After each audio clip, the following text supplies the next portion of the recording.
Israeli फौज की 19वें रोज भी बमबारी, रात भर जुनूबी गजा में शदीद गोलाबारी की। शहादतें 6,500 से तजावुज कर गईं।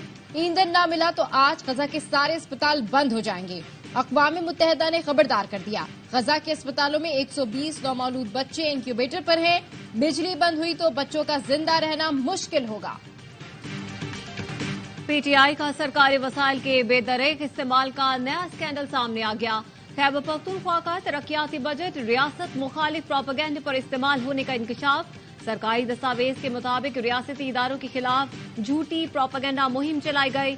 अकाउंट्स को सियासी मकासद के हुसूल, अवामी जज्बात भड़काने के लिए इस्तेमाल किया गया।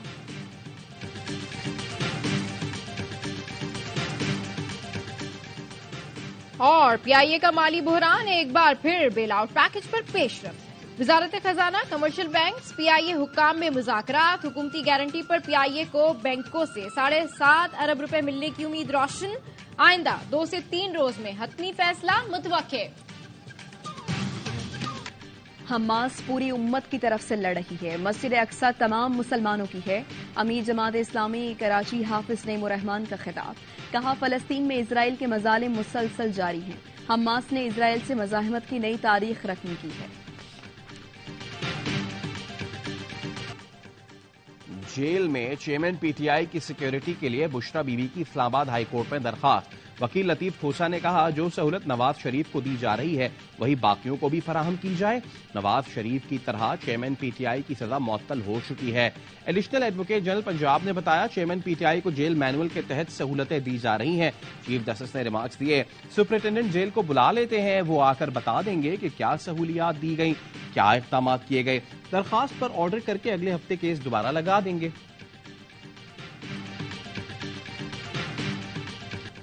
चेयरमैन पीटीआई ने साइफर केस में फर्द जुर्म की कार्रवाई इस्लामाबाद हाई कोर्ट में चैलेंज कर दी। दरख्वास्त में मौक़िफ़ अपनाया। ट्रायल कोर्ट ने जल्दबाजी में फर्द जुर्म आयद की। जल्दबाजी में ट्रायल से बुनियादी आईनी हुकूक मुतासर होंगे। साइफर टेलीग्राफ की अदम मौजूदगी में ट्रायल आगे नहीं बढ़ाया जा सकता।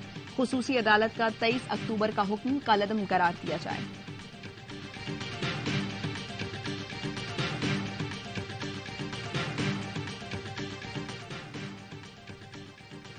अलकादिर ट्रस्ट और तोशाखाना केस में चेयरमैन पीटीआई की जमानत बहाली की दरखास्त। इस्लामाबाद हाईकोर्ट का बेंच टूट गया। जस्टिस बाबर सत्तार बेंच से अलहदा हो गए। रिमार्क्स दिए, चेयरमैन पीटीआई जेर हिरासत हैं तो नैब तफ्तीश क्यों नहीं कर रहा। एक शख्स गिरफ्तार है तो दीगर मुकदमात में भी गिरफ्तार करार दिया जाए। जिस बेंच ने 6 मुकदमात में अबूरी जमानत बहाल की, मेरा उससे इख्तलाफ राय है। मैं ये केस नहीं सुन रहा। जिस बेंच ने फैसला दिया वही ये केस सुने। पीपल्स पार्टी का इलेक्शन कमीशन से फिर इंतखाबात की तारीख देने का मुतालबा। पीपल्स पार्टी के रहनुमा नैयर बुखारी कहते हैं, लेवल प्लेइंग फील्ड न मिलने से इंतखाबी नताइज पर सवालिया निशान होगा। नताइज तस्लीम न हुए तो आईनी बहरान से नाकाबिले तलाफी नुकसान पहुंचेगा। सिंध से पीटीआई और जीडीए की 3 साबिक एमपीए पीपल्स पार्टी में शामिल। असलम अबड़ो, शहरयार मेहर और अली गौहर मेहर पीपल्स पार्टी का हिस्सा बन गए।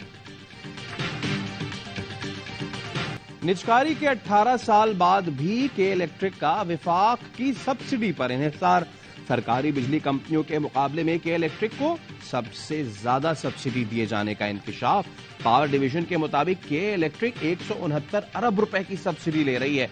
दीगर 7 सरकारी कंपनियों को 158 रुपए की सब्सिडी मिलती है। के 5 तालीमी बोर्ड्स के सरबराहान को ओहदे से हटा दिया गया। सेक्रेटरी बोर्ड्स एंड यूनिवर्सिटीज ने नोटिफिकेशन जारी कर दिया। सिंध हाई कोर्ट ने सर्च कमेटी के बगैर चेयरमैन की तकर्री को गैर कानूनी करार दिया था। कराची इंटरमीडिएट बोर्ड, हैदराबाद, मीरपुर खास, सक्कर और लड़काना बोर्ड शामिल।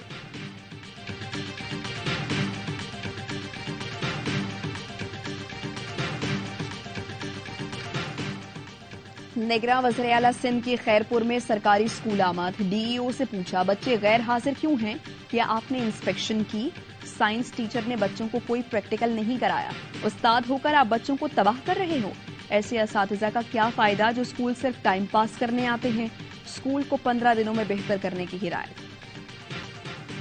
आईटी कंपनीज को 50% रेवेन्यू डॉलर्स में रखने की इजाजत मिल गई।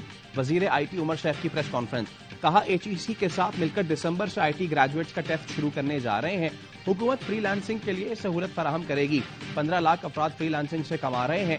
पढ़े लिखे नौजवानों को सहूलत देंगे तो वो दिन में $30 आसानी से कमा सकेंगे।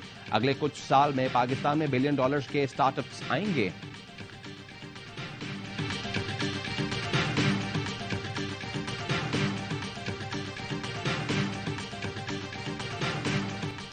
पाकिस्तान में गैर कानूनी मुकीम अफराद को वापस जाना होगा। निगरान वजीर दाखिला सरफराज बुगटी का कहना है 1 नवंबर से पाकिस्तान में सफर सिर्फ पासपोर्ट पर हो सकेगा। गैर मुल्कियों के इनखला से मुताल्लिक वजारत दाखिला में एक अलाहम इजलास तलब। सेनेट की कायमा कमेटी बराए दाखिला के इजलास में ब्रीफिंग देते हुए सरफराज बुगटी ने कहा, हुकूमत ने सिर्फ अफगान नहीं गैर कानूनी तौर पर मुकीम तमाम अफराद को निकालने की बात की। ईरान से आने वाले बलोचों को भी निकाल रहे हैं। गैर कानूनी तौर पर मुकीम गैर मुल्कियों को पाकिस्तान छोड़ने की मोहलत में 6 दिन बाकी।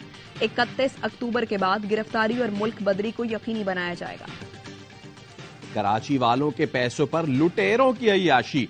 सुपर हाईवे से गिरफ्तार डाकुओं की टिकटॉक वीडियो सामने आ गई। शहजोर, जोहेब, सलीम और आशिक हुसैन को पैसे उड़ाते देखा जा सकता है। चारों को गुज़िश्ता रोज मुकाबले के बाद गिरफ्तार किया गया। मुतादिद मुतासिर अफराद थाने पहुंच गए। मजीद 10 से ज्यादा मुकदमा दर्ज। मुलजिमान पहले भी जेल जा चुके हैं।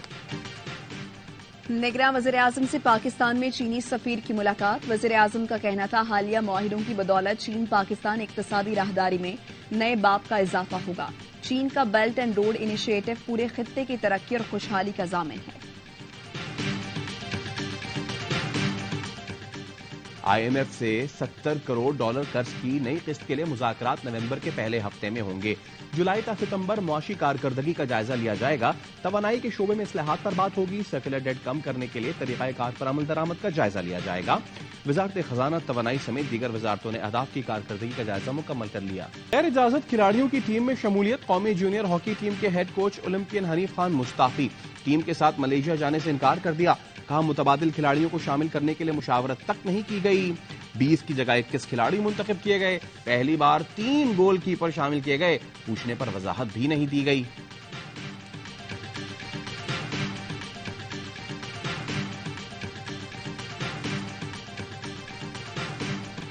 लाजवाल फिल्मी गीतों के खालिक साहिर लुधियानवी को मद्दाहों से बिछड़े 43 बरस बीत गए। साहिर के गीत और नज़में आज भी सुनने वालों को अपने सहर में जकड़ लेती हैं।